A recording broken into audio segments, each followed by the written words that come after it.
Hello, everyone. Welcome to week 5 of English 232 American Literature. Today, we are going to be talking about a big shift in literature, modernism, which, as we read for the next few weeks, is going to kind of shape the style of everything that we read. So, I'll talk to you first a bit about modernism, then specifically about this week's authors, and we'll close out with what's due. But first, a little bit of housekeeping. Of course, do not forget that your midterm is due this week by Wednesday at midnight. If you need to turn in your midterm late, that's fine. You don't need to email me or anything. Just know that if it is late, it'll be penalized 20%, and I only accept work up to 2 days late. So since it's due by Wednesday at midnight, the latest I would accept late work would be Friday at midnight. And I'll be posting your midterm grades by July 5th. And I'll be posting them by July 5th so that you will know your grades in case you want to withdraw from the class. The deadline to withdraw is Thursday, July 7th at 5:30. So, modernism. Modernism is a movement that began in the arts in the early 20th century. And one of the best ways to help us think about modernism is to think about the yellow wallpaper. It kind of gives us a sneak peek at what modernism was all about, because it's pushing against tradition, and also the story is written in this really experimental way. Think about the fact that it's this series of diary entries. The way that the diary entries are written changes as she, the writer, or as the character in the story becomes more and more off her rocker. And also, the message of this story is less direct than other stories that we've looked at. If you think about The Jungle or The Wife of His Youth, in those stories, the message was very, very blatant. But in The Yellow Wallpaper, is much more subtle. Also, within the story, creativity is the most important thing. It's valued more than physical comforts, and the fact that she didn't get to be creative, she wasn't supposed to write, that was the thing that was holding her back, rather than say her wealth or other aspects of her status. So all of those things we see in modernism. Another great way to think about modernism is to actually look at visual art. So this first painting that you see here, Millet's Gleaners, this is from the mid-19th century. And if you look at it, it's this very realistic picture, a very clear representation of, what it actually looks like, gleaners working in a field, versus the late 19th century, where we have Monet, where we start to see what we're going to see more and more in modernist painting, which is playing with form, playing with color. So rather than Monet trying to create a perfect representation of what a houseboat looks like, we see him sort of playing with the color and playing with light to sort of represent kind of how it feels to be on a houseboat, how it feels to look at water. And we see this being more and more the case as we look at other modernist work, where there's testing boundaries. So this is Marcel Duchamp's New Descending Staircase, right? So you can kind of see how this within one painting, he's trying to represent the movement of a figure down a staircase. Or this, what this says in French is, "This is not a pipe." And even though it is, of course, a very clear painting of a pipe, it's not actually a pipe, right? It's a painting of a pipe. So again, that's sort of playing with ideas around what art is and how it works. And finally, this is a piece by an American painter, Form and Light Motif in West New Jersey, where again we see someone who, rather than trying to paint a house exactly how a house looks, is sort of playing with the shapes and trying to do something a bit different. So that's what's going on in art. What else was going on in the world? So if we think about it historically, one big thing, like we talked about the other week, was the rise of the cities. We have more and more people moving from rural areas to the big cities. In particular, this was the time of the Great Migration, where 5 million Black people between 1915 and 1960 moved from the rural South to big cities in the North and West. So you have this huge shift of old country to big cities, rural areas to big cities. And one of the things that happened with that is that within art, there was this idealizing of the primitive and folkways, all of these things that people were afraid were being lost as more and more people were moving to cities. Um, Women get the right to vote in 1920.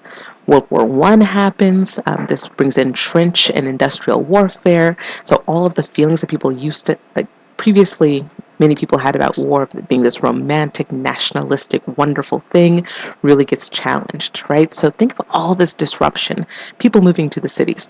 Women can suddenly vote. War is terrible, all of these things. At the same time, in the US, partially pushing back against all of this disruption, all of these things that kind of freaked people out, the U.S. ratified prohibition in 1919. Of course, prohibition is making booze illegal. What happens when you make booze illegal? All of a sudden, organized crime becomes very, very powerful, right? Because people are going to keep drinking. And so you have this movement to the cities, plus prohibition means that there's organized crime.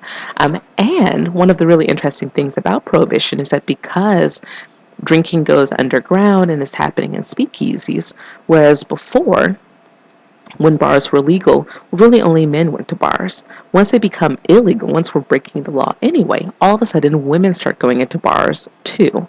And so again, women have the right to vote. All of a sudden women are going into bars. All of these things are kind of freaking people out. So there's just a lot of turmoil happening in society at that time.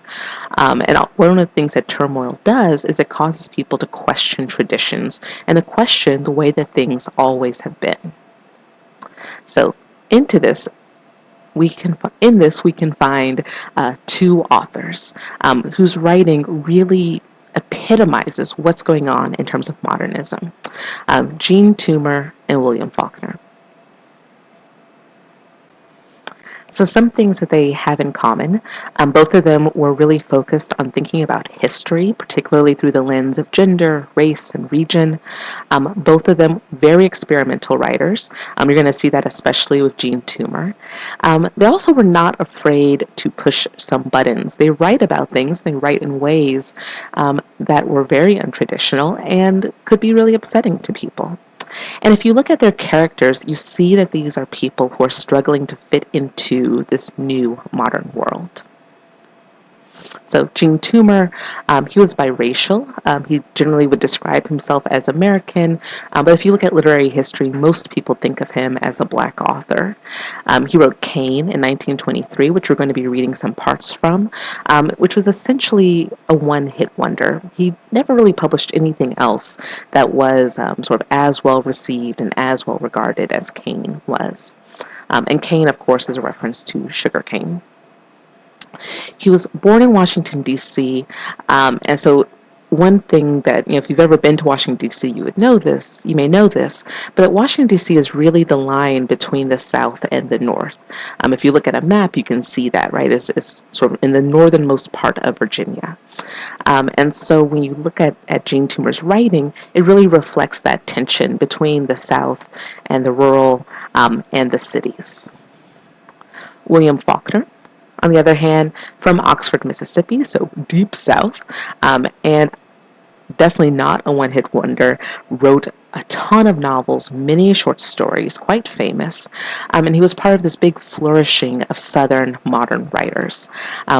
By the way, I really like Southern authors. We're going to be reading many more Southern authors this summer. And one of the things that you're going to see in Faulkner's writing is this idea that history is ever present. There's this great quote from one of his stories: "The past is never dead, it's not even past," right? So this idea that history is ever present. Faulkner himself grew up listening to stories about his own family history, including a Civil War hero. And at the time that he was writing, there was this point where in sort of pop culture, the Old South was really romanticized, right? So think about like Gone with the Wind. That was kind of the way that people thought about the Old South as this beautiful romantic place with bells and balls and all this kind of thing. While in Faulkner's writing, he tends to kind of push back against that. He is depicting the South in a less romantic way, and is often depicting people who are really struggling to come to terms with their history. So when we think about Toomer, when we think about Faulkner, when we think about modernism, what does it actually look like?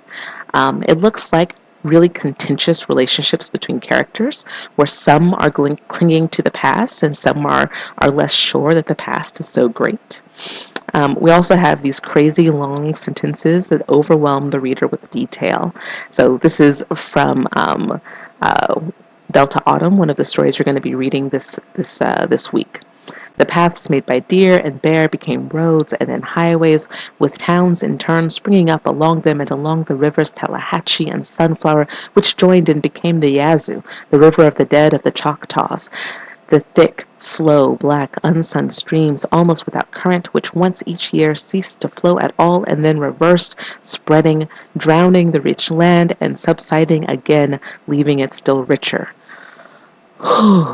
That was one sentence. But in it, you can see, of course, this obsession with history, right? This idea of paths becoming roads, becoming highways, the sense of what change looks like, the fact that this river was also this river of the Choctaws, whose land it no longer is. So all of those things happening in just one sentence. Now, you might ask yourself when you read a sentence like this, why would anyone write like this?